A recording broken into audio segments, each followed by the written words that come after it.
하나님 말씀 베드로전서 2장입니다.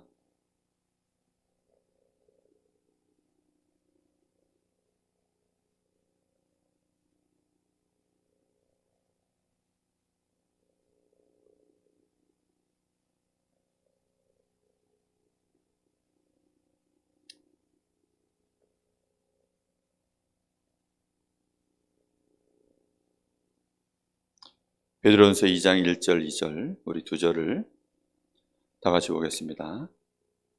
그러므로 모든 악독과 모든 기만과 외식과 시기와 모든 비방하는 말을 버리고 갓난아기들 같이 순전하고 신령한 젖을 사모하라. 이는 그로 말미암아 너희로 구원에 이르도록 자라게 하려 함이라. 아멘. 오늘 12과 말씀과 함께하는 생활입니다.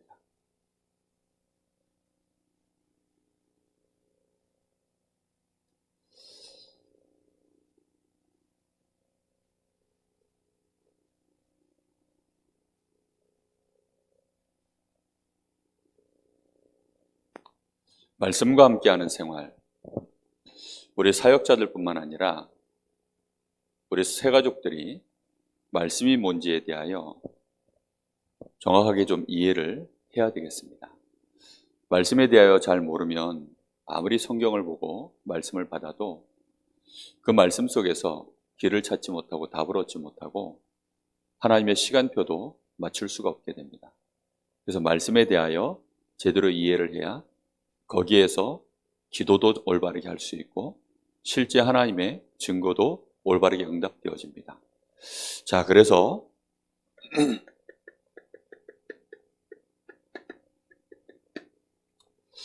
말씀을 이해하려고 하면 제일 먼저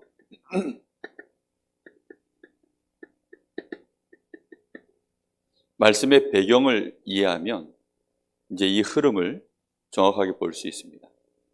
말씀의 흐름이라는 게 왜 생겨났을까요? 하나님이 처음에는 창세기 2장 17절 선과 악을 알게 하는 나무의 열매를 먹지 마라. 하나님이 이렇게 딱 말씀 주셨습니다. 그 이후로는 하나님이 두 번 다시 말씀하지 않으셨어요.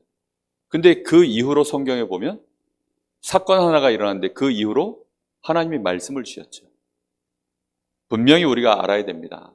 하나님이 먼저 우리에게 말씀을 주시는 이유는 이 땅에 타락이 임한 것입니다.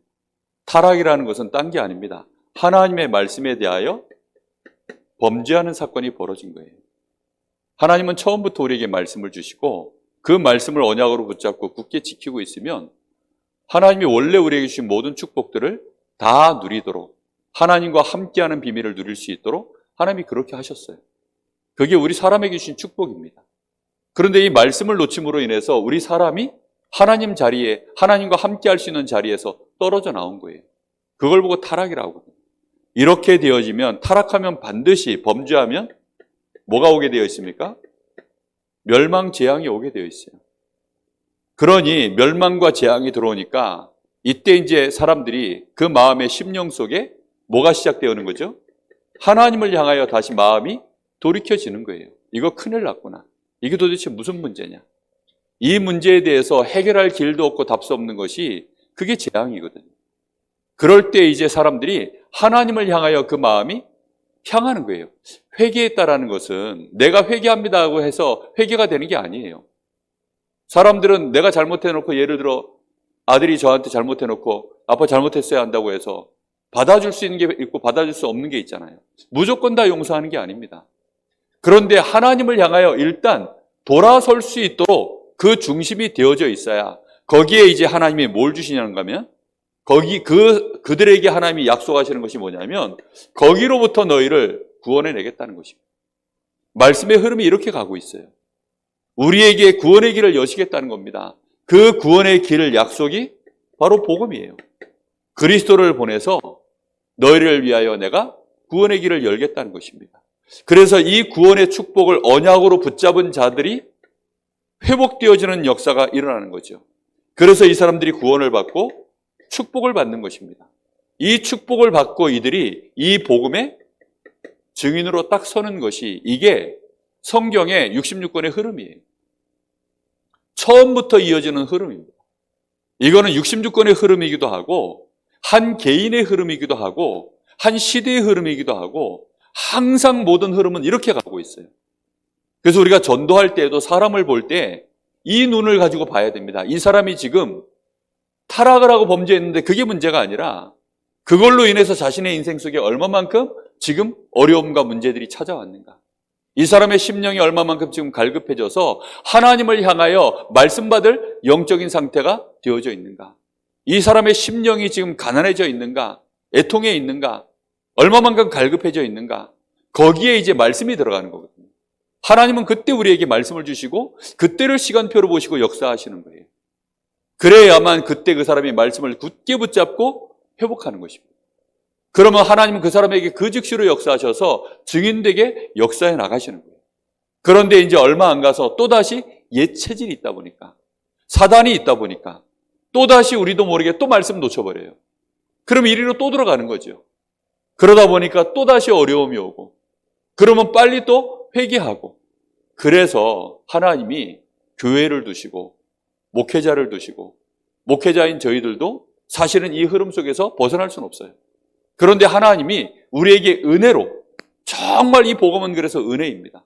마음을 하나님께 조금만 우리가 돌이키기만 해도 하나님은 막바로 우리에게 은혜를 주셔서 우리를 또 다시 회복시키시고, 이렇게 하나님 역사에 나가시는 것입니다. 하나님의 말씀은 그래서 이 흐름 속에서 하나님의 말씀이 그래서 얼마나 능력이 있는지, 이 말씀의 능력을 우리가 이해해야 돼요. 우리가 어떤 범죄를 저지르고 어떤 심각한 재앙 속에 있다 할지라도 하나님을 향하여 우리의 마음이 돌아서기만 하면 그 모든 문제로부터 해결받을 수 있는 역사들이 시작되어집니다. 왜입니까? 그 말씀 자체는 창세기 1장 3절에 하나님의 창조의 능력이에요. 모든 흑암과 혼돈, 공허를 없애버리는 하나님의 빛의 역사가 말씀으로 시작되어지는 것입니다. 창조의 빛, 능력의 빛, 모든 생명을 살리는 그 모든 능력이 말씀으로부터 시작되어져요. 그래서 이 말씀은 모든 것을 회복하는 답입니다. 이 말씀 자체는 요한복음 1장 1절에 하나님 자신이다 그랬습니다. 그러니까 하나님의 모든 능력과 지혜와 지식, 모든 비밀이 말씀 안에 다 들어있는 거예요. 우리가 하나님을 향하여 그래서 말씀 앞에 범죄했다. 그거는 하나님을 거부하는 짓입니다. 하나님의 능력 필요 없고 하나님의 지식 필요 없고 하나님의 계획, 축복 나는 필요 없습니다. 그거와 똑같은 짓이 말씀 앞에 범죄하는 거예요. 그러면 그것이 우리에게 재앙을 불러일으킵니다. 왜요? 물고기가 물 떠나면 물고기가 물 무시할 수 있습니까? 물고기에는 물이 생명이고 배경입니다. 그렇기 때문에 물고기는 물속에 있어야 그게 배경이 돼서 자기가 안전하게 그 안에서 모든 것을 생육하고 번성할 수 있는 거예요. 우리 사람이 하나님과 함께하는 이 축복 속에 말씀 가운데 있지 않으면 당장 그래서 재앙이 찾아올 수밖에 없어요. 거기에서 회복하는 길도 그래서 우리에게 말씀으로 주셨습니다. 이 말씀을 성취하기 위하여 하나님이 1장 14절 직접 사람의 몸을 입고 이 땅에 성육신 하신 것입니다. 이제라도 우리가 이 말씀을 받으면 히브리서 4장 12절 하나님이 우리가 이 말씀을 받을 때 살아있는 이 하나님의 말씀이 우리의 모든 것, 심령, 골수, 관절, 우리의 마음과 생각, 모든 것들을 찔러 쪼개서 실제로 우리를 변화시키는, 우리에게 치유를 일으키는 그런 역사를 하나님은 말씀을 통해서 전부 이루어 가십니다. 하나님의 말씀으로 오늘 우리의 심령 속에 뭔가 변화가 일어나는 그런 은혜가 꼭 있으시기를 바랍니다. 하나님은 성경에 나타나 있는 이 성삼위 하나님의 모습이 그래요. 하나님의 모습이 어떻냐?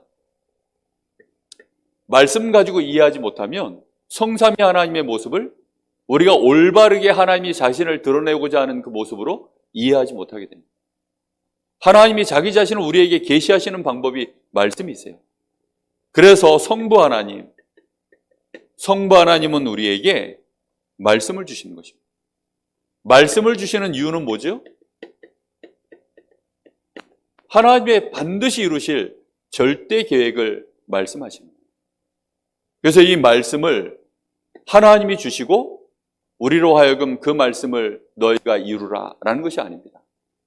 하나님의 절대 계획의 말씀은 이룰 수 있는 레벨은 누구밖에 없을까요? 하나님밖에 없습니다. 그래서 하나님 자신이 이루셔야 되는 거예요. 하나님 자신이 우리를 위하여 분명한 구원의 계획, 하나님과 함께하여서 정복하고 다스릴 만한 그런 축복된 자리에 우리를 다시 회복시키시겠다고 하는 그 계획을 하나님이 말씀하신 거예요. 우리가 어떤 처지에 있다 할지라도, 요셉처럼 저 노예가 되어 있다 할지라도, 심지어는 저 바벨론 포로가 되어져서 우상 아래에서 거기에서 견뎌야 되는 상황 속에 있다 할지라도, 나라가 전쟁에 져서 멸망 상태에 있다 할지라도, 심지어는 이 시대가 공산화되어져서 기독교를 핍박하고 예수 믿는 자들을 다 잡아 죽이고 심지어는 교회를 불태우고 그런 시대 속에 있다 할지라도 하나님이 직접 거기에서 우리를 완전히 승리케 하시는 계획을 갖고 계시는 거예요. 그것을 항상 말씀으로 미리 말씀하십니다. 그리고는 그 일을 이루시는 일에 누가 하시는 거예요? 이 일을 위하여 직접 이루시기 위해서 오신 분, 그분을 보고 성자 하나님 예수님이라고 합니다. 그래서 완전히 이 말씀을 직접 성취하시는 거예요. 직접. 누구를 통해서가 아닙니다. 직접 이루시는 거예요. 그럼 구약시대는 뭡니까? 구약시대는 하나님의 이 언약의 말씀의 흐름이 계속 이어져 갈 수 있도록 하나님의 모델적인 일꾼들을 세우신 거예요. 구약시대에는 하나님이 일꾼들을 세워가시고 그 사람들은 그림자일 뿐입니다. 말씀의 흐름만 타고 갈 뿐이지 성취시킨 게 아니에요. 무슨 말인지 이해됩니까? 말씀의 흐름만 타고 가는데 역사는 전부 누가 하시는 거예요? 하나님이 다 하시는 것입니다. 전부 그림자에 불과해요. 아예 완성시켜버린 이 하나님의 이 절대 계획 자체를 완전히 완성시켜버린 그림자가 아니라 이제는 완성이 되어버렸어요. 본체가 나타났습니다. 그분이 바로 그리스도이신 예수님이세요. 성령은 어떤 분이십니까? 성령은 이제 하나님이 우리에게 말씀하시고, 이게 구약이에요, 구약. 이게 신약입니다. 그래서 하나님이 예언하신 모든 말씀들을 다 이루신 시대, 그래 놓고 이제 마지막 때 이 말세에 우리 주님이 이루신 모든 하나님의 계획, 너희가 이렇게 멸망 속에 있지 않냐? 너희가 이렇게 심각한 지금 재앙 속에 있지 않냐? 거기로부터 내가 완전히 구원할 자를 보내겠는데 그 사람이 바로 오셨는데 그분이 누구라고요? 그리스도가 완성하셨다. 내가 다 이루었다. 이 언약을 그대로 이제는 성취된 것을 성부 성자의 역사를 그대로 이제는 증거하시는 일을 누가 하시느냐? 성령께서 하십니다. 그래서 우리가 증인 되어지려고 그러면 반드시 뭘 받아야 됩니까? 성령 충만을 그래서 받아야 됩니다. 성령 충만 받지 않고서는 절대 증인될 수가 없어요. 말씀을 아무리 잘 알아도 소용이 없습니다. 무슨 말인지 이해됩니까? 왜요? 말씀은 내가 지금 감당할 사이즈가 아니라니까요. 무슨 말인지 이해됩니까? 저 초등학교 1학년짜리 보고 야, 가서 미적분 문제 가서 하나 풀어와. 이러면 말은 알아듣지만 감당할 사이즈가 안 되잖아요. 하나님과 우리 사람 사이의 차이는 그 정도 차이가 아닙니다. 엄청난 갭이 있어요. 그렇기 때문에 하나님이 직접 다 하시는 것입니다. 그래서 우리로 하여금 성령의 충만함을 받으라. 우리로 하여금 하나님이 그렇게 해서 뭐 되도록이요? 증인 되어지도록. 바로 지금 그 증인의 시대가 말세입니다. 무슨 말인지 이해됐습니까? 지금 시대는 그래서 증인의 시대예요. 이미 이루어진 하나님의 이루어질 계획과 이루어진 언약을 성취된 하나님의 말씀을 딱 붙잡고 이제는 그것을 나가서 증거하는 증인의 시대입니다. 우리를 하나님이 증인으로 부르신 줄로 믿습니다. 이 마지막 시대가 딱 그 시대예요. 그래서 여러분이 말씀을 정확하게 이해를 해야 돼요. 이 말씀을 이해해야만, 그래야 이런 말씀의 흐름 속에서, 이 증인의 시대 속에서 그러면 하나님은 우리에게 왜 교회를 세우시고 목회자를 두십니까?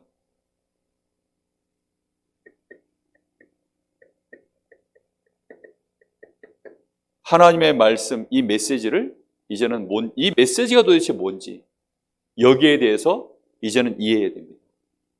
말세를 살아가는 우리가 이미 하나님이 우리에게 이루실 말씀과 성취된 말씀과 그걸 증거하는 성령의 역사 속에서 그 안에서 메시지가 뭔지를 이해해야 메신저도 올바른 메시지를 하고 받는 사람도 올바르게 메시지를 받게 되어집니다. 이해됐습니까? 무슨 말인지? 그래서 본부 메시지가 뭡니까? 본부 메시지라는 말은 전 세계를 이제 내다보는 것입니다. 왜요?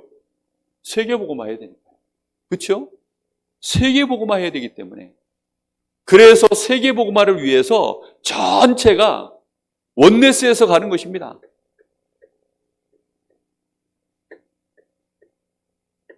전체가 원네스에서 한 강단을 통해서 한 메시지를 받고 전체가 원네스에서요. 완전히 세계복음화하는 일에 집중하여 가는 것입니다. 그게 메시지를 받는 이유예요.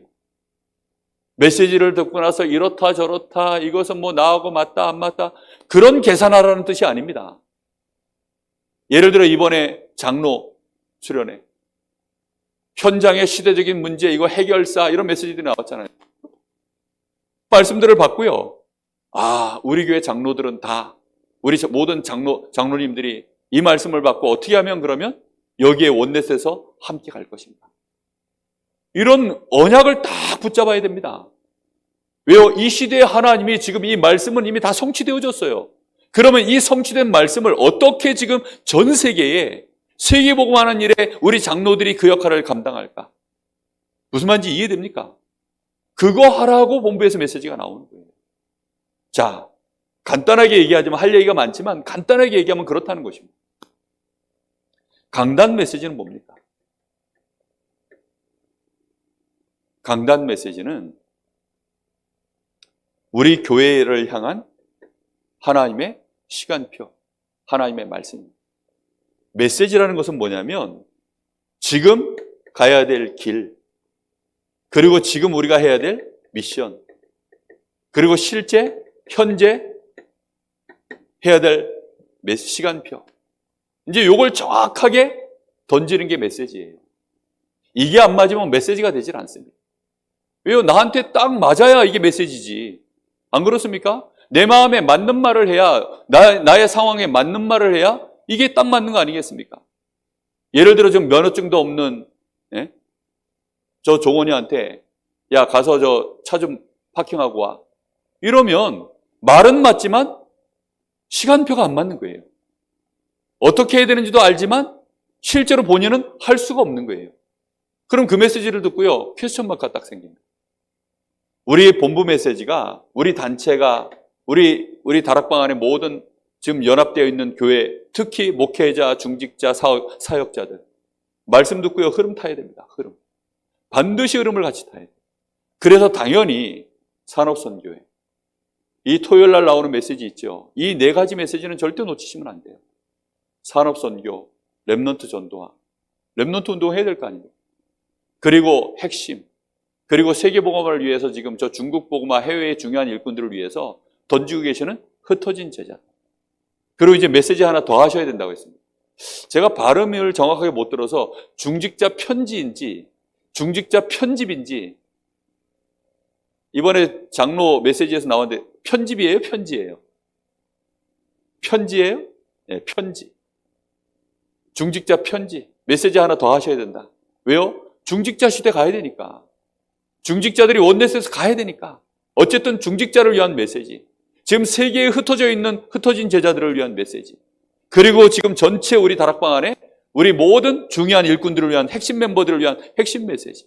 그리고 우리 렘넌트들 지금 차세대로 올라와야 되니까 우리 렘넌트들을 향한 메시지. 그리고 우리 산업인들 현재 현장 뛰고 있는 우리 산업인들을 향한 메시지. 그건 당연한 것입니다. 당연한 것. 그 말씀의 흐름을 타야 되는데 굳이 내가 시간이 없어서 딱 하나밖에 못 듣겠다. 그럼 목회자인 저는 핵심을 놓치면 합니다. 흩어진 제자들은 흩어진 제자 메시지. 우리 중직자들은 중직자 이제 메시지 나오면 그거 들어야 되는데 지금은 산업인 메시지. 렘넌트는 렘넌트 메시지. 그래서 제가 저희 아들 보고 너 렘넌트 전도학 메시지만큼은 일주일에 매일 한 번씩 적어도 10번은 들어라. 제가 그렇게 얘기를 했어요. 왜냐? 놓치면 안 되니까. 그래야 시대의 흐름을 보는 거예요. 지금 이 시대의 흐름이 하나님의 이 말씀이 이렇게 흘러가는 중에, 이 말씀의 역사가 지금 진행되어져 가는 중에 하나님이 지금 이 시대에 이 메시지를 지금 우리에게 던진다는 얘기는 지금 우리가 지금 어떤 길을 가고 있으며 어떤 미션을 우리가 연합해서 감당해야 되며 실제 시간표는 어떻게 가고 있는가, 이걸 보는 눈이거든요. 강단 메시지는 뭔지 압니까? 우리 교회가 가야 되는 길, 미션, 시간표입니다. 강단을 정확하게 붙잡지 못하면 그래서 뭐가 안 되냐? 신앙생활이 안 돼요. 삶이 안 됩니다. 삶이. 강단 놓치고 올바르게 신앙생활하는 사람을 본 적이 없어요. 교회에서요, 우리가요, 주일날 말씀 듣는 것이 그게 간단한 얘기처럼 보이지만 그 말씀에 내가 은혜 받고 힘 얻고 답을 얻고 이걸 못하면 계속 흘러 떠내려가요. 이게 너무 안타까운 거죠. 저는 우리 다락방 교회가 장단점이 있어요. 그런데 본부 교회에 좋은 점이 있는데 아주 하나 안 좋은 게 하나 있습니다. 그게 뭐냐면 지교회들이 몇 군데가 있어요. 그리고 나서는 아예 지금 이제는 그 독립도 해서 노예로 가입을 했는데도 여전히 본부 메시지를 주일 오전과 오후를 본부 메시지 영상으로 1부, 2부를 다 보는 교회가 있어요. 본교회 담임 목사가 강단에 서지를 못합니다. 그럼 그 성도들이 모인 이유가 뭐냐면 유 목사님 본부 메시지 들으려고 모인 거예요. 그러면 실제 유 목사님이 우리 교회 현장에 와봤나요? 안 와보셨거든요. 우리 교회 영적 상태 아나요? 우리 교회 사정을 아나요? 몰라요. 그러면 그 교회에 하나님이 세우신 주의 종이 있어요. 그 주의 종을 통해서 우리 교회에 딱 맞는 메시지를 선포해야 되거든요. 근데 보니까 지금 지교회 당으로 이렇게 되어져 있는 교회들은 보니 교회가 제법 크고 그 교회 담임 목사가 오랫동안 사역을 해서 교회가 이제 담임 목사 중심으로 체제가 가는데도 불구하고 강단에 못 서요. 이러면 한계가 올 텐데.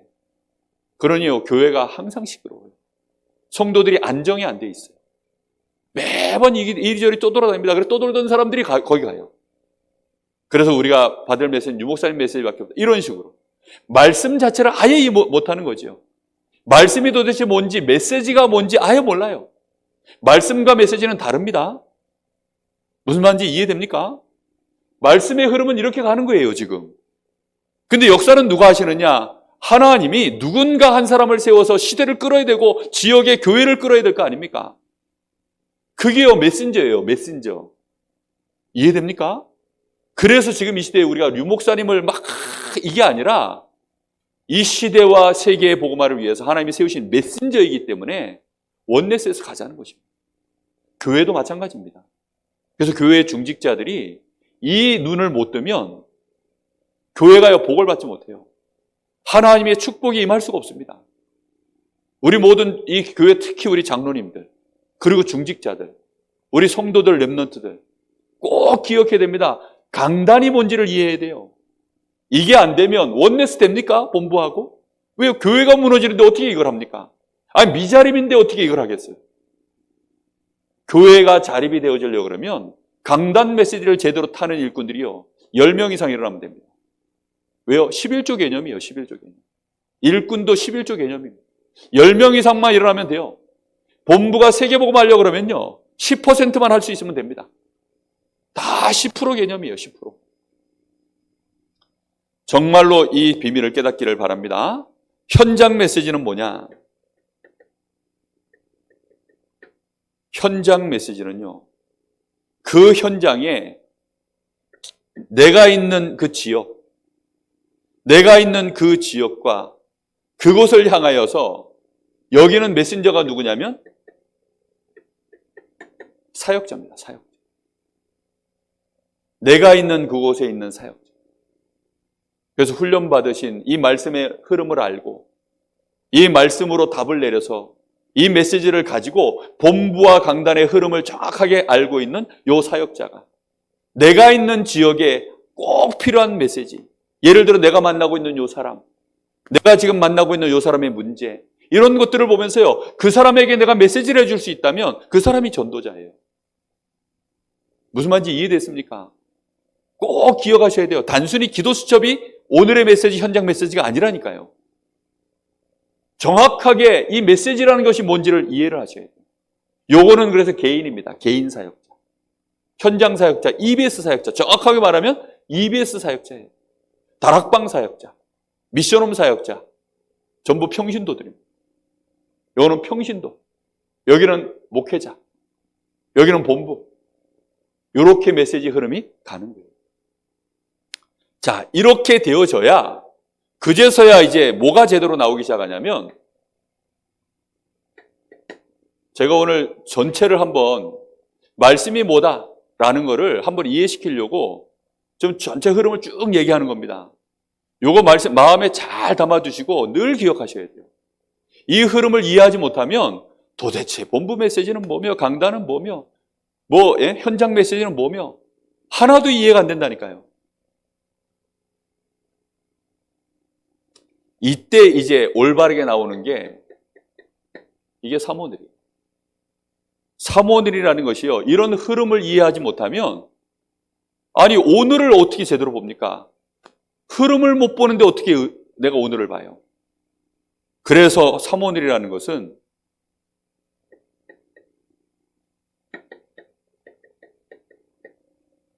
내가 오늘 하나님의 말씀을 붙잡는다. 이 말은요, 내가 지금 언약의 여정을 가는 중에 이제 하나님이 나에게 매일매일의 나의 길, 현재 나의 위치, 나의 시간표, 이런 것들을 말씀 속에서 계속 나의 생각, 마음, 내 영적 상태, 실제 나의 삶, 모든 만남들, 이것들을요, 말씀을 통해서요, 우리의 각인, 뿌리, 체질을 갱신해 나가는 것입니다. 계속 이걸 갱신해 나가는 거예요. 이러면서 하나님이 나에게 주시는 뭘 찾아내는 겁니까? 미션을 찾아내는 거예요. 말씀 속에서. 내가 오늘 해야 될 작은 실천사항. 간단하게 하는 거 말고요. 전체 흐름 속에서 내가 오늘 해야 될 일이 있잖아요. 예를 들어서 학생이 대학 수능을 앞에 두고 있어요. 그럼 학교에서는요, 선생님들이 아이들이 수능 시험을 볼 수 있도록 우리나라 정부에서, 교육부에서 초등학교 들어가는 순간부터 시작해가지고 이 아이가 대학 들어갈 때까지 완벽한 커리큘럼이 쫙 짜져 있어요. 그죠? 선생님들은 그래서 교육부에서 반드시 정해준 커리큘럼대로 아이들한테 수업을 가르치도록 되어 있고, 그 수업이 헷갈리지 않도록 하려고 똑같은 책을 줍니다. 그걸 보고 교과서라고 해요. 뭔 말인지 알겠습니까? 그렇게 하지 않으면 이게 막 헷갈려 버리는 겁니다. 전체 흐름을 우리가 본다라는 말이 그런 뜻이에요. 그런 속에서 오늘의 나, 그 속에서 오늘 나의 길, 위치, 시간표를 보면서, 그러면서 이제 내가 해야 될, 그러면 나의 미션, 그 미션 속에서 내가 이어져 나가야 될 그 미션을 이루기 위한 작은 실천, 그걸 보면서, 그러면 나는 목회자가 될 사람이면 나는 전공을 뭘 하면 좋을까? 그렇게 놓고 기도하면서 찾는 거예요. 내가 교회 지금 담임 목회자가 되었는데, 담임 목회자로 그럼 나는 지금 오늘 주신 말씀의 흐름 안에서 뭘 하면 될까? 부교육자는 부교육자대로, 중직자는 중직자대로. 말씀을 받을 때요, 그걸 보질 않으면 그냥 말씀 듣고 이해가 됐구나, 은혜가 됐구나, 좋다. 백날에도 소용이 없어요. 그렇게 해가지고 오늘하고 하나도 연결이 안 됩니다. 오늘로 연결시켜야 될 수, 말씀이 오늘로 연결되도록 말씀을 붙잡아야 되는 거예요. 왜요? 이런 흐름이 지금 하나님은 말씀을 가지고 진행해 나가시니까. 그래 놓고 이 말씀 안에서 우리가 이렇게 말씀을 탁 받고 나면, 정상적으로 말씀을 제대로 깨닫고 이해한 사람은 이 말씀을 딱 받고 나면 뭐가 생기느냐? 나하고 안 맞는 게 정상이에요. 갭이 나옵니다. 갭. 당연히 갭이 나와요. 하나님의 지금 오랫동안 이 말씀이 흘러가는 중에 내가 어느 날 그 안에 들어와 있는데, 내가 이걸 이제 깨달았는데, 이 갭이 발생하는 건 당연하죠. 갭이 발생하면 그래서 하나님이 우리에게 뭘 약속하시는 겁니까? 그 모든 차이를 줄여버리는 것이요, 성령의 역사, 성령의 충만함을 받는. 그래서 하나님 앞에 내가 얼마만큼 그러면 내가 이 말씀의 흐름을 탈 수 있는 힘을 얻을 것인가. 그게 집중입니다. 이 집중을 위한 내가 시간을 정하고 하나님 앞에 기도하는 거예요. 그게 정시기도예요. 정시기도는 그렇게 해서 나오는 겁니다. 기도할 필요성이 안 나오면요, 기도 안 해요. 암만 기도해버려. 기도 안 한다니까요. 기도할 필요성이 나와야 기도하죠. 그래서 말씀으로만 안 타는 사람들이 어느 날 새벽 예배에 나타나면 목회자는 긴장을 해요. 왜 긴장하죠?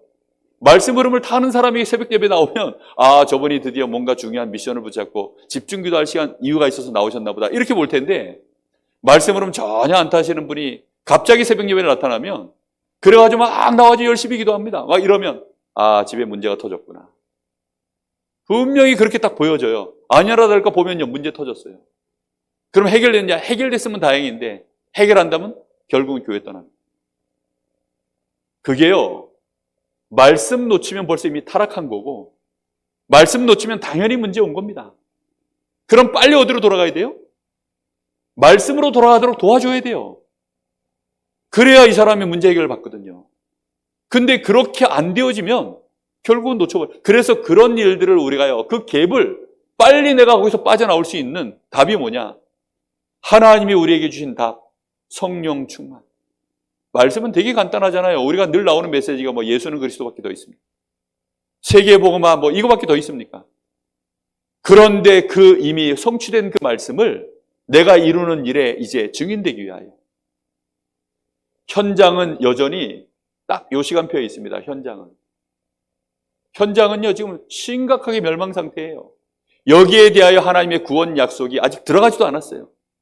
그 일의 구원자로 하나님이 우리를 위하여 그리스도를 보내셨다라고 선지자, 제사장, 왕들을 세워가지고 하나님이 계속 설명한 것처럼 이 시대에 우리를 하나님이 그리스도의 대사로 세워서 우리로 하여금 현장에 가서 증인으로 성취된 것을 말하라는 것입니다. 예전에는 성취될 것이다라고 말했고 이제는 성취됐다라고 말하라는 것입니다. 그거 하는데 하나님의 성령으로 역사하셔서 우리를 증인으로 세우는 겁니다. 꼭 기억하셔야 돼요. 이걸 위하여 내가 얼마만큼 그래서 실제 5가지 힘을 얻을 것입니다. 이게 답니다. 다른 게 없어요.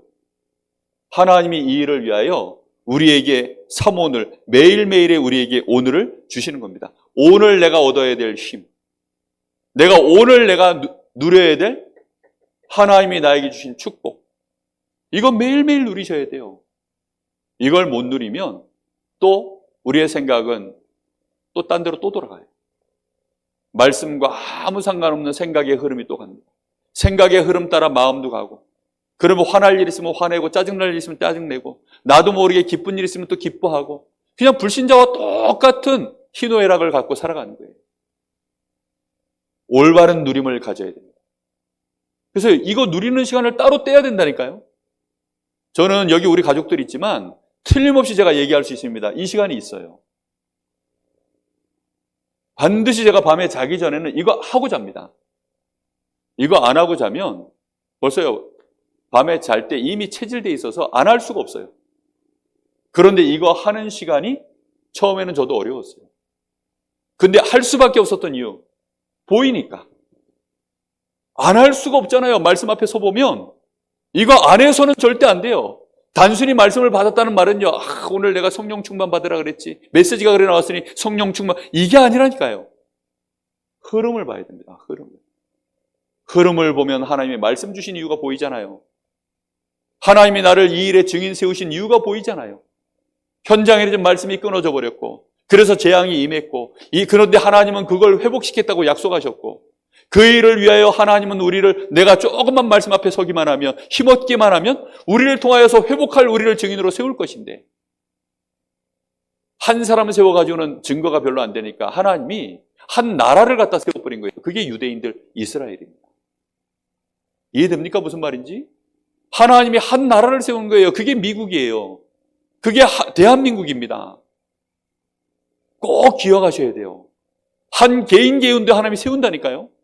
그래서 성경에 보면, 우리가 교회사에 보면 위대한 인물들 많이 있잖아요. 신앙의 위대한 인물들.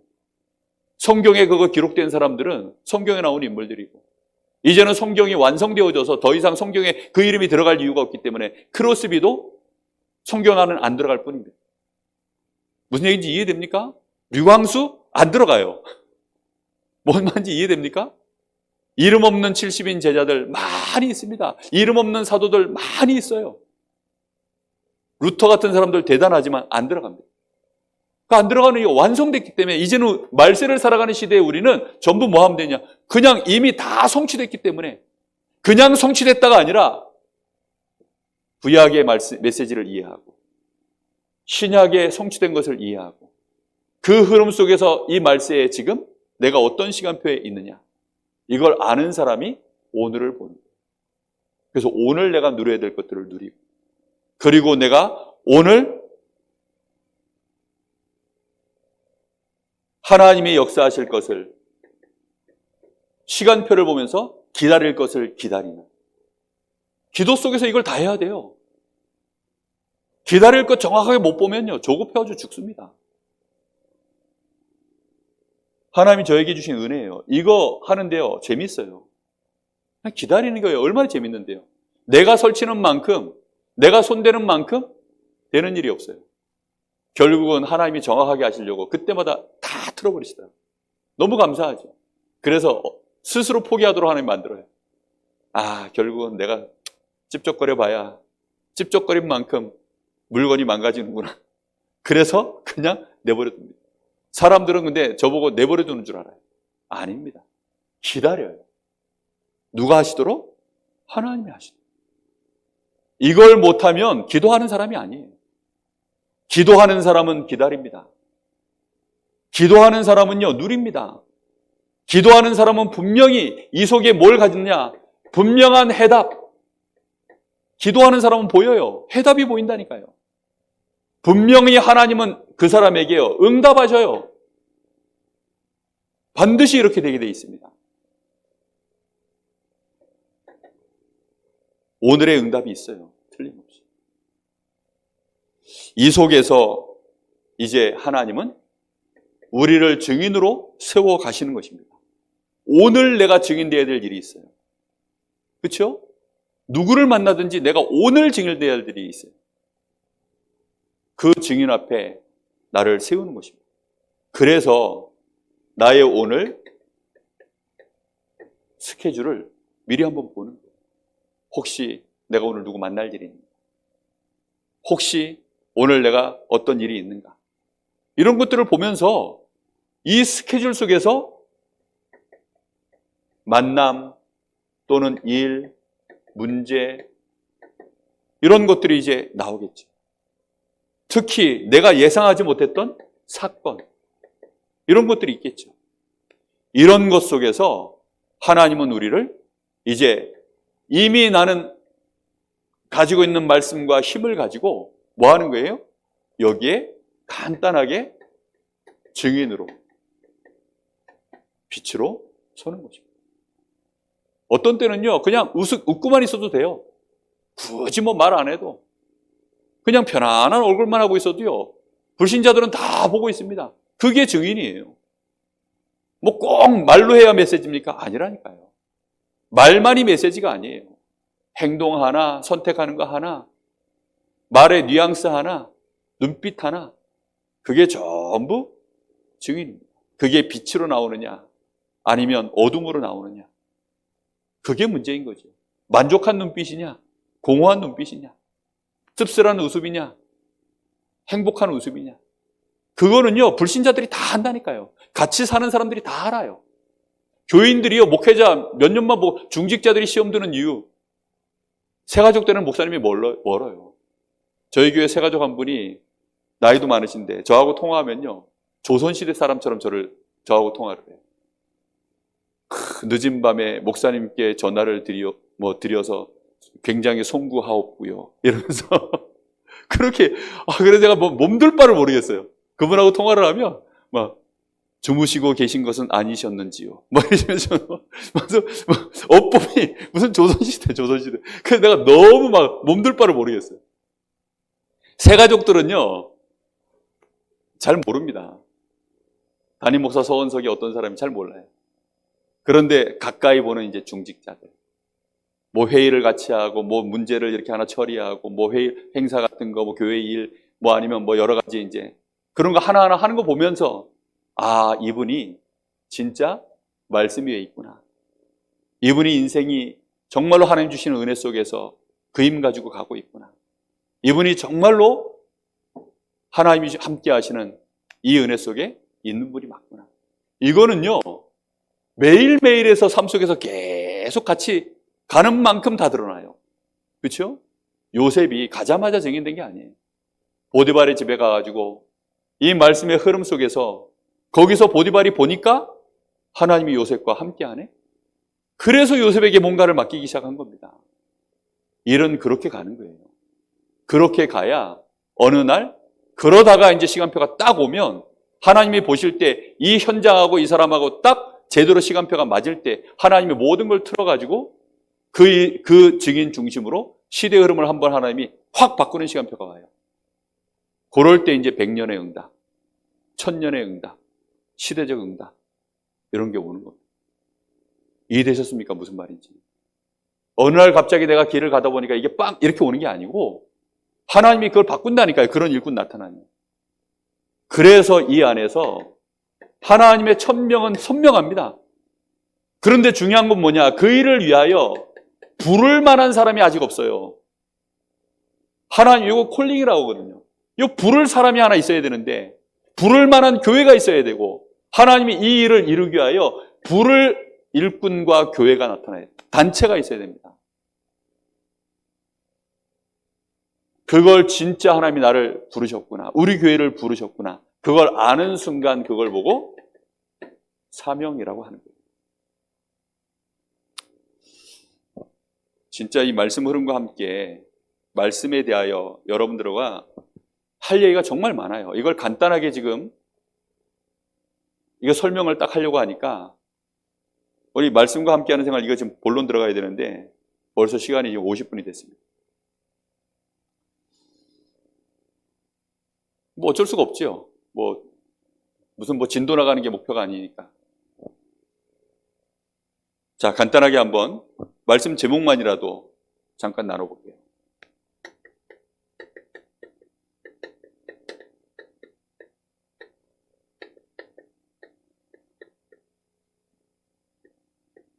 지금까지 이 설명한 거예요, 사실은. 말씀과 함께하는 생활이라는 게 이런 거다라고 지금까지 이거 설명한 거예요, 제목 설명. 이해되셨습니까? 말씀과 함께한다 그러니까 주일날 말씀 한번 내가 듣고 그걸로 기억하고 암송하고 그런 수준이 아니에요. 말씀과 함께한다는 말은 절대 간단한 말이 아닙니다. 빨리 한번 정리해 보겠습니다. 말씀과 함께하는 삶이라는 것은 한마디로 말하면 그래서 그 자체가 임마누엘인 거예요. 성삼위 하나님과 함께하는 그 은혜 속에 실제로 내가 살아가는 삶이 말씀과 함께하는 삶이 임마누엘입니다. 그래서 이 말씀이 우리가 보좌의 능력 이런 얘기 하는데요. 보좌와 소통하는 비밀은 말씀을 통해서밖에 안 되어져요. 우리가 말씀 놓치고는 절대 보좌의 능력, 시공간 초월, 천군 천사가 언제 움직입니까? 말씀이 선포되어지고 말씀을 이루고 말씀이 완성되어지는 그 현장에 천군 천사들이 그때 움직여진다라고 분명히 말씀에 나와 있어요. 그러니까 우리가 보좌의 축복, 시공간 초월, 실제로 237의 빛 전부 뭘로 나타나느냐? 말씀 통해서요. 임마누엘의 역사는 오직 말씀입니다. 이 말씀이 이사야 40장 8절에 푸른 마르고 꽃은 시드나 하나님의 말씀은 영원히 서 있는 말씀입니다. 언제까지 가느냐? 주님 재림 오시는 날까지 이 말씀은요 계속 가는 거예요. 27절에서 31절에 보면 야곱아 이스라엘아, 이 말씀 놓쳐버리면요 야곱입니다.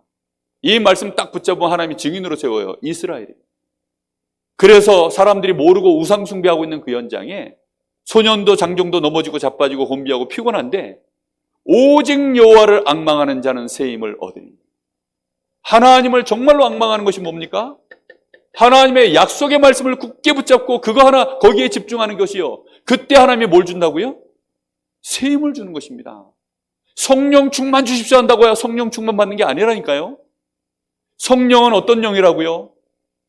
이 말씀이 선포되어지고 이 말씀이 성취된 것을 증거하는 영이기 때문에 이 말씀의 흐름을 이해하고 그 일에 내가 미션을 잡은 자가 성령 충만 주옵소서 할 때 그게 여호와를 앙망하는 자요. 그 사람이 새 힘을 주신 것입니다. 알겠습니까? 무슨 말인지?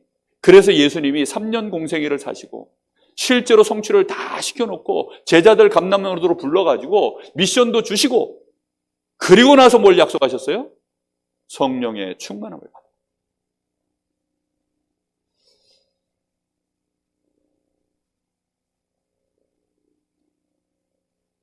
마태복음 13장 18절에 보면 여기에 씨 뿌리는 비유 나옵니다. 좋은 밭이 뭐냐면 말씀을 받을 수 있는 밭입니다. 그래서 이 좋은 밭에 말씀이 씨가 떨어지면 이게 30배, 60배, 100배 이렇게 가는 거죠. 그 말의 의미가 뭐죠? 이 옥토라고 한다는 말은 결국은 시간이 지나면 지날수록 30배, 60배, 100배 됐다는 이 말은 하나님의 이 복음의 말씀 앞에 내가 오직이 되어지는 상태입니다. 그게 가장 중요한 축복이에요. 그 말씀으로 내가 유일성, 재창조에 이런 응답들이 계속 일어나는 거죠. 그게 30배, 60배, 100배의 증거와 응답이 일어나는 비밀입니다. 베드로전서 2장 2절 오늘 말씀처럼 이 말씀을 신령한 젖으로 사모하는 순전하고 신령한 젖을 어린아이들처럼 사모하라. 갓난아기들이요. 딴 거 원하지 않습니다. 갓난아기들은 딱 뭐만 먹어야 되죠? 엄마의 젖을 먹어야 돼요. 딴 거 먹을 수가 없어요. 딴 거 주면 울어요. 딱 울다가도 엄마 젖을 물리면 아이들이 언제 그랬냐는 듯이 그 평화롭게 그 젖을 빨죠. 그런 것처럼 갓난아이들처럼 순전하고 신령한 젖을 사모하라. 하나님의 말씀, 이 말씀을 진짜 사모할 때 이 말씀이 우리에게는 뭐가 되어지느냐? 우리의 심령에 우리를 성장시키는, 실제 우리의 영적 상처도 바꾸고 우리의 삶도 바꾸고 우리를 성장시키는 능력이 이 하나님의 이 은혜의 말씀으로 말미암아 우리에게 일어나는 것입니다. 마태복음 4장 4절에는 예수님이 이렇게 말씀했습니다. 사람이 떡으로만 살 것 아니요 하나님의 입으로 나오는 모든 말씀으로 살 것이니라. 떡으로만 살 것이 아니요 하나님의 말씀으로. 이게 사람이냐 짐승이냐를 구분하는 기준입니다. 떡만 먹고 살면 이게 뭐예요? 짐승이죠, 짐승. 제가 아는 장로님 중에 떡 좋아하시는 장로님이 있어요. 와, 얼마나 떡을 좋아하시는지. 그래서 밥이 이렇게 교회에서 밥 이렇게 이제 식탁에 나오면 같이 밥 먹으면 이렇게 중요한 절기 때 이제 떡 나오잖아요.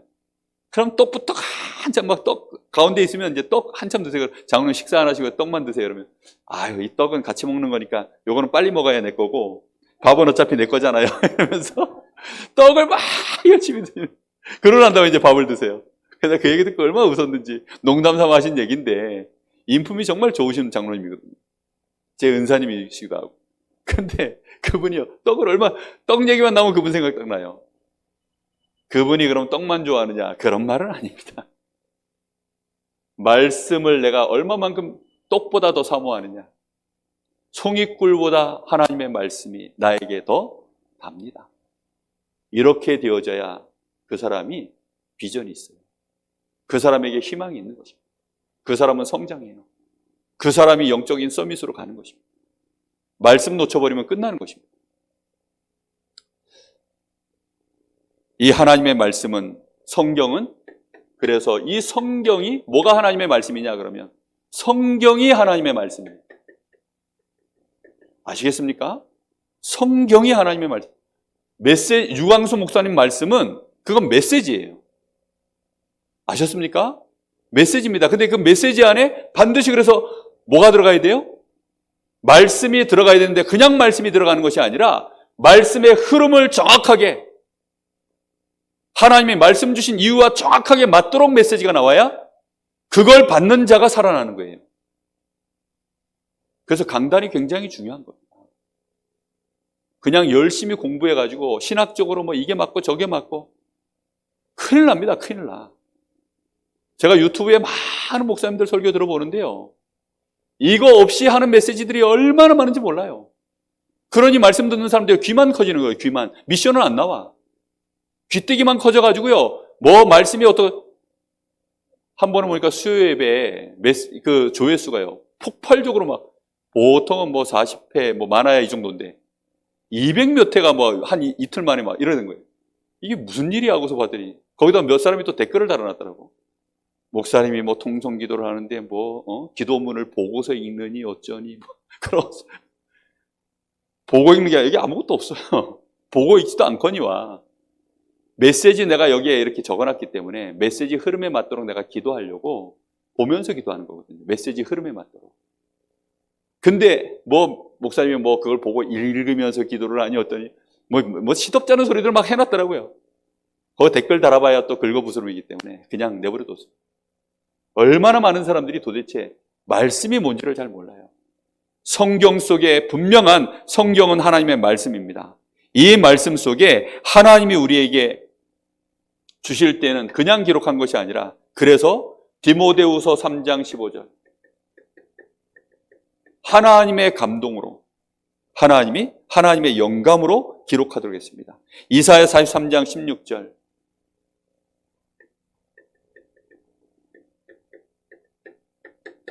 일관성 있게 이 말씀은 기록되어졌어요. 어디를 향하여 가도록요?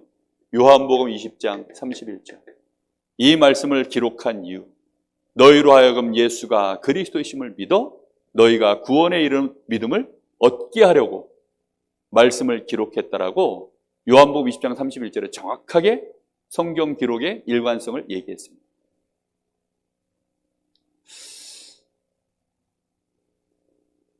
성경은 구약은 39권, 신약은 27권 이렇게 기록되어져 있는데요.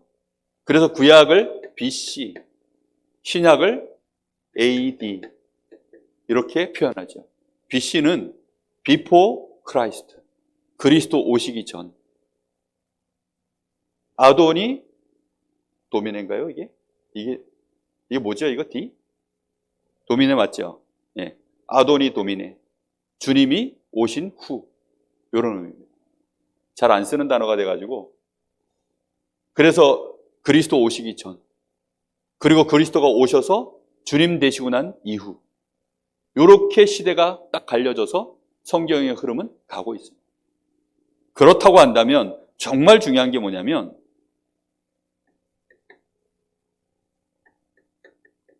나의 BC와 AD도 틀림없이 있어요.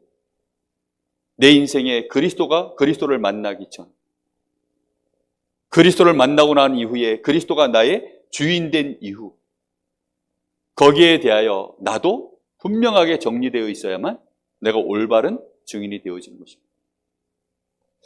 하나님은 말씀을 주시고 말씀 안에 머물러 계시는 게 아닙니다. 그 말씀이 육신이 되어져 이 땅에 오신 것처럼 이제 우리에게 임하여서 우리에게 동일하게 BC, AD가 있기를 원하시는 거예요. 증인 되시기를 예수님의 이름으로 축복합니다. 자, 이 말씀은 그래서 일반 신자들도 이해하는 말씀이 있습니다. 그거는 불신자 수준의 얘기예요. 불신자들도 이해하는. 제가 이거 하다 보니까 하나 빼먹은 게 기억나. 여기에 하나 빼먹었어요. 정말 중요한 건데 하나 빼먹었어요. 어쩔 수 없이 그거 설명하고 이건 다음 주에 다시 하겠습니다.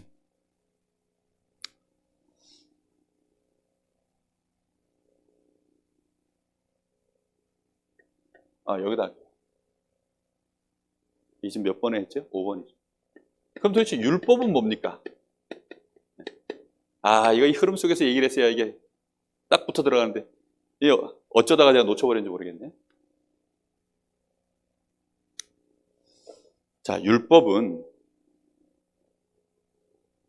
그럼 여기 말씀에 하나님이 이렇게 말씀의 흐름이 이렇게 가고 있는데, 그럼 도대체 율법은 도대체 뭡니까? 이게 들어와가지고 지금 유대인들이 헷갈려가지고 이 고춧가루처럼 들어와가지고 이것 때문에 지금 양념이 쳐져서 말씀에 지금 양념이 쳐져 버렸어요.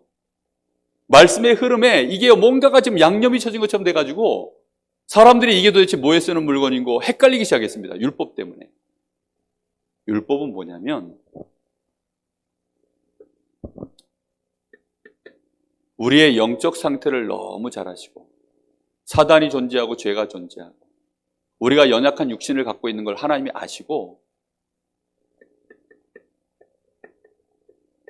어디까지 누리면 된다라고 하는 누림의 범위입니다. 하나님을 혹시 우리가 제대로 못 섬겨도 절대 넘어가면 안 되는 경계선이 있어요. 그게 뭐죠? 우상 숭배하는 것입니다. 넘어가지 말라는 거예요. 이 경계선이 있어요. 경계선. 무슨 말인지 이해됩니까? 다른 날은 니들 마음대로 다 해도 좋은데 주일만큼은 니들 마음대로 하지 마.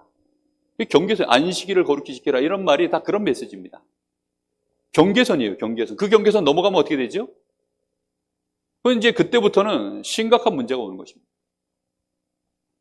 네 부모를 공경해라. 부모와 우리와의 관계. 뭐 도둑질하지 마, 간음하지 마, 거짓 증거하지 마, 살인하지 마. 그 모든 것들이요, 전부 범위입니다. 범위. 그래서 사람들이 복음 가지고 자꾸 자유라고 얘기하면서 뭘 하고 있어요? 방종하고 있다니까요. 하나님이 이걸 경계선으로 정해놓으신 거예요. 이 경계선 넘어가면 안 됩니다. 아무리 복음이라도요, 이건 방종으로 넘어간 거기 때문에, 그러면 하나님은 어떻게 하시죠? 징계를 가하시는 거예요. 목사가 담배 피우면 됩니까? 안 됩니까? 피워도 되지요. 그 정도야 뭐. 예? 할 수 있죠. 기호식품인데, 그러면 뭐, 예? 기호식품이잖아요, 기호식품. 이걸 커피도 먹지 말아야지. 안 그래요? 뭐 커피가 좋다는 설, 뭐 안 좋다는 설, 뭐 다 있는데 뭐. 예? 담배는 백해무익이라는데요. 좋은 성분이 있을 줄 누가 알아요? 안 그렇습니까? 술 먹지 마라. 술 먹을 수 있죠. 그건 뭐 문제입니까? 그런데 그 문화 안에는 음란문화, 타락문화가 붙어 있어요. 그래서 하기까지 술 먹지 말라는 겁니다. 무슨 말인지 이해돼요? 그 술자리 이런 데서요, 막 거짓 증거하고 지혜에서 막 모략질을 하잖아요. 자기들끼리 막 패가 흐르고 이런 거 하잖아요. 그게 전부 거짓 증거하는 거거든요. 술 먹으면서 건전하게 우리가 말씀 포럼하면 얼마나 좋습니까? 할렐루야. 예? 뭐 스트레스 받는데 담배 한 대 피면서 이렇게, 예? 심재문 선교사가요, 예? 그 중국의 장로들 중에도 담배 피는 사람 많대. 그 중국 문화가 그러니까, 예? 얼마나 좋습니까? 그러니까, 근데 문제는 이 선을 넘어와 버리면 그때는 이제 끝장나는 거예요. 내가 지금 이거 하지 말고 이걸 빨리, 이거 할 얘기가 진짜 많은데. 저를 깜짝 놀래키시는 분들 한 번씩 있어요. 선 넘어가 놓고, 복음인데, 주여, 내가 진짜. 그 목사를 갖다 가르칠 수도 없고, 그 가르친다 해봐야 뭐 됩니까, 그게. 그러니 제가 막 속이 터져가지고, 인간아, 그러니까 교회가 그 모양이야. 내가 속으로 욕합니다, 속으로. 정말 이거요, 성도들도 잘 알아야 되고, 우리 새가족들한테도 이것을 경계선 정확하게 알려줘야 돼요. 하나님이 이거 울타리로 정해놨습니다, 울타리로. 이거 넘어가면 죽어. 알겠습니까? 38선 앞에까지 가서 놀아도 돼요. 근데 그거 넘어가면 어디예요? 그때부터 개고생이야, 그때부터. 예? 넘어가면 발포한다 그래서 이제 한국 군인들이 막 쏴대고 막 이제 저쪽에서 넘어오면 쏜다 그러면 저쪽에서 쏜다 그러고 양쪽에서 다 쏜다 그러는데 왜 거길 가? 총 맞아 죽을 일이 있습니까? 사람들이요, 이걸 너무 모르는 거예요. 자유와 방종의 경계선 아시겠어요? 이거 넘어가면 이거는 10개, 딱 10개밖에 없어. 10개면 외우셔야 돼요. 내가 지금 이거 혹시 거짓 증언하는 거 아닌가? 하얀 거짓말은 괜찮아요. 거짓 증거가 아니니까. 사람 살리려고 하는. 목사가 거짓말 할까요, 안 할까요? 합니다. 엄청 많이 해요. 왜 하는 줄 아세요? 똑바로 말해주면 시험 들어요, 지금 당장. 지금 똑바로 바로 얘기해줬던 다 시험 드는데? 하얀 거짓말 엄청 많이 합니다. 엄청 많이 해, 진짜. 하얀 거짓말 좀 안 하고 만날 수 있는 사람이 있어야 숨통을 좀 트는데. 그래서 이제 저한테 그런 친구를 하나 붙여주셨어요. 그게 맹모 목사라고 있습니다.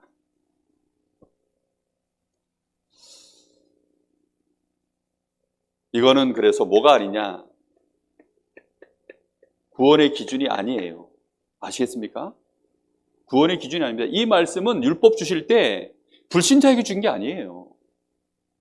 이스라엘 백성들 출애굽시켜서 유월절 언약에 피 뿌리고 구원시켜 놓은 다음에 주신 말씀이에요. 이미 구원받은 자에게 주신 말씀이라고요. 알겠습니까? 이건 구원의 기준이 아니에요. 그래서 이건 축복의 기준도 아닙니다. 그런데 넘어가면 뭐가 돼요? 징계를 받아요. 이 징계의 기준이지 축복의 기준도 사실 정확하게 말하면 잘 아닙니다. 물론 이 안에 축복의 기준도 있어요. 하나님을 바라보고 하나님 말씀 지키면 천대까지 복을 받게 하겠다. 그 약속이 있습니다. 그러나 그것은 말씀 속에서 벌써 이제 또 다른 그 안에 들어가 있는 얘기지, 율법에 대하여 오늘 청명하게 머릿속에 좀 정리하시기 바랍니다. 그러면 안 넘어가고 싶은데 넘어가면 어떡합니까? 문제는 안 넘어가야 되는데 넘어가잖아.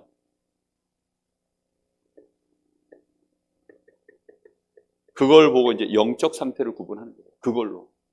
그래서 진단하는 겁니다. 구원받은 자가 영적 상태가 어떠한지, 이 사람이 주일 예배 어떻게 드리는지, 말씀 앞에 어떻게 서 있는지, 하나님보다 더 좋아하는 건 뭔지, 어디에 지금 빠져 있는지, 그런 거 하나하나가요. 전부 이 사람 영적 상태 보는 거예요. 입만 열면 거짓말인 사람들. 그런 사람들 다 이제 보는 거죠. 그런 사람을 보고 영적 문제가 있다고 하는 겁니다. 영적 문제가 심각한 사람을 일꾼으로 세울 수는 없죠. 일꾼을 구분하는 기준이 있어요. 이 사람이 일꾼이구나. 일꾼으로 써도 되겠다, 안 되겠다. 이런 것들이요, 기본적으로 요 율법을 가지고 보는 거예요. 우리 이 사람의 영적 상태를 우리가 어떻게 압니까? 근데 함께 오래 지내보면 거짓말 많이 하는 사람, 또는 막 남의 거 뭐 쉽게 생각하는 사람, 그 도둑질이거든요, 사실. 그런 것들 다 보면서요, 아, 이 사람이 교회 안에 귀중한 일꾼이 되겠다, 안 되겠다. 간음하는 사람, 가정 깨지는 이유는요, 거의 간음, 또는 이제 그 술 취함이 심해가지고 확 타락. 이제 그런 것들이요. 그래서 목회자 세우고 장로 세우고 이럴 때 보는 기준이 뭐냐면, 가정을 올바르게, 온전하게 가정을 잘 지금 섬기고 있는가. 이런 것들을 다 확인하는 것입니다. 그래서 율법이라는 것이 대충 요 정도 선에서만 이해해도, 특히 요거 잘 보셔야 돼요. 저는 이거 못 보고 넘어가는 분들 보고 있으면, 서복자는 술을 아무리 먹어도요, 손 안 넘어갑니다. 그래서 지금은 이제 근데 계속 먹어서 또 술 먹는 사람 계속 만나다 보면, 이상한 문화권 속에 있는 분들, 방종 속에 있는 분들이 이제 술 먹으면 이제 이성이 약간 흐려지잖아요. 그럼 나도 모르게 손을 넘어갈 수도 있는 가능성이 있으니까 아예 술을 안 먹습니다. 무슨 말인지 이해됩니까? 아예 안 먹어요, 아예. 그래서 어떤 목사님이 저한테 술을 주시길래, 목사님 저 이거 먹으면 지옥 갑니다. 저는 이거 먹으면 지옥 갑니다, 목사님. 딱 이랬더니 지옥 가면 안 되지. 제가 어떤 중심인지 바로 눈치챘어요. 아예 저는 그래서 뭐 누구라도 저한테는 술 못 먹입니다. 한 번씩 그냥 소화시키려고, 아니면 제가 자발적으로 이때는 한 잔 좀 마셔줘야 되겠다, 이런 생각 들면 제가 스스로 먹을 때는 있어요. 그러나 그냥은 절대 안 먹어요. 꼭 기억하세요. 율법이라는 것이 여러분 10가지입니다. 그래서 10가지 요 선 가지고 여러분 보셔야지, 술 먹는다 그래가지고 무조건 아니라니까요. 다 기호식품. 할렐루야. 하나님이 은혜로 주셨어요. 커피 먹는 거구나, 저 사람이. 아, 저 사람은 구름 과자를 좋아하시는구나. 나는 땅콩 과자를 좋아하는데 저 사람은 구름 과자를 좋아하는구나. 뭐 이렇게. 나는 이렇게 입에 씹히는 맛을 좋아하는데 저 사람은 흡입하는 걸 주로 좋아하는구나. 이렇게. 뭐 그런 식으로 딱 이해를 하시면 됩니다. 그래서 하나님의 말씀은 중요한 흐름은 저렇게 가 있고요. 그런 세상 속에서 하나님의 말씀이 성취되기까지 그 과정 속에서 우리가 무너지지 말고, 우리 개인이 무너지지 말고, 규모를 갖추고 하나님 앞에 말씀의 흐름을 잘 탈 수 있도록, 우리가 그 안에서 자유를 누리면서 누림이 될 수 있도록 우리에게 율법을 주셨다. 알겠습니까? 그래서 예배, 레위기서를 통해서 예배의 모범, 이런 것들이 다 율법입니다. 그런 것들을 우리에게 주신 이유, 은혜를 누리시기를 바랍니다. 기도하고 마치겠습니다. 하나님 감사합니다. 오늘도 우리에게 말씀이 무엇인지 알게 하신 하나님, 말씀과 함께하는 삶, 그 자체가 하나님과 함께하는 위드 임마누엘 원네스임을 알게 하시고, 거기로부터 보좌의 축복, 시공간 초월의 능력, 빛의 역사가 237에 드러나는 증인으로 우리의 삶을 하나님이 역사하시는 누림이 있음을 깨닫게 하시고, 반드시 말씀 따라갈 수 있도록 하나님이 축복하여 주시옵소서. 지금은 우리 주 예수 그리스도의 은혜와 우리 아버지 하나님의 크신 사랑하심과 성령의 역사하심이 오늘 말씀과 함께하는 생활, 이 축복의 증인들, 우리 사랑하는 귀한 하나님의 사람들, 전도자들 머리 위에 이제와 영원토록 함께 계실지어다. 아멘.